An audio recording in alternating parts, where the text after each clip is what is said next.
The Department of Foreign Affairs has cancelled dismissed Bamban Mayor Alis Gos fraudulently acquired Philippine passport. According to the DFA, they immediately acted on the matter upon their receipt of the certification issued by the National Bureau of Investigation dated August 24, 2024, which states that the biometrics of Alis Gos in the passport database match the biometrics of Chinese national Go Huaping. The DFA says the cancellation of the Philippine passport of the dismissed mayor was effective on September 30, 2024 in accordance with Section 10 of Republic Act No. 11983 or the new Philippine passport law. Citing Section 10 of the law, the DFA says that a passport that was fraudulently acquired, tampered with, and was issued erroneously are grounds for the denial of issuance, cancellation, or imposition of restrictions on passports. The DFA assures the public that fraudulent application and acquisition of passports are referred to law enforcement agencies for investigation and prosecution. The agency further says that they are enforcing zero-tolerance policy for unscrupulous individuals circumventing the Philippine passport application and issuance procedures.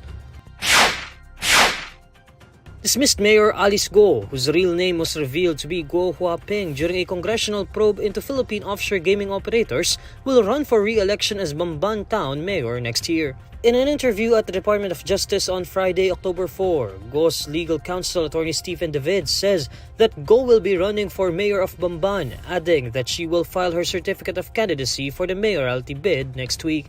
According to David, Gos' possible re-election bid will determine whether or not she still deserves to hold a government position. Maganda kung tumakbo siya para malaman natin kung mahal pa ba siya ng tao. Diba? Kasi right now, maraming negative publicity, marami rin na nagsisimpatize, marami rin na siya nagawang mabuti sa bayan ng Bamban. Marami pa rin nagmamahal sa kanya. So yun ang pakiusap ko. Kung bigyan siya ng pagkakataon para malaman naman ng bayan, siya ba talaga ay karapat-dapat na manalo o hindi. David also says Go is confident to win the election once she runs as mayor since there are many people pushing for her to run. David further says Go has not met any of her constituents in Bamban since she was detained, but he adds that Go has received plenty of sympathies from them. Meanwhile, election lawyer Romulo Macalintal previously said that Go may still be able to file her COC for re-election without a conviction or perpetual disqualification to hold public office. The Office of the Ombudsman has already dismissed Go as mayor of Bamban Town in Tarlac Province as she faces complaints for graft, qualified human trafficking, money laundering, and tax evasion. Go is also being investigated by the Senate due to her links to illegal Philippine offshore gaming operators in Bamban, Tarlac. Go is currently detained at the Pasig City Jail female dormitory.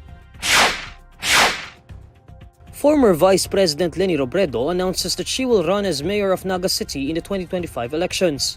Robredo confirms her election bid for mayor of Naga City through a post on her official social media account. Also written in the post, Robredo introduces her team slate for the elections. According to Robredo, the members of her slate were chosen through extensive consultations with Naga's residents, organizations, and sectors, who the former vice president invited to field and vet aspiring candidates in the city. Robredo adds that the candidates were evaluated based on the criteria of integrity, character, experience, and contribution to people empowerment. Moreover, Robredo says the vetting process for the candidates was a tradition that started from his late husband, Jesse Robredo, who served as Naga City Mayor. Outgoing Camarines Sur Representative Gabi Bordado will run alongside Robredo for the city's vice mayor post. The former vice president currently sits as the chairman and president of Angat Buhay Foundation, a non-government organization. The foundation was founded after she lost her presidential bid in the 2022 elections. Former Senate President Juan Ponce Enrile says he knew all along that he will not be convicted in his plunder case before the Sandigan Bayan.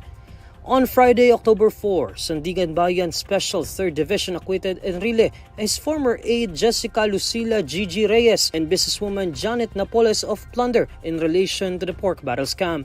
Following the acquittal, Enrile expresses his gratitude to the magistrates for their decision.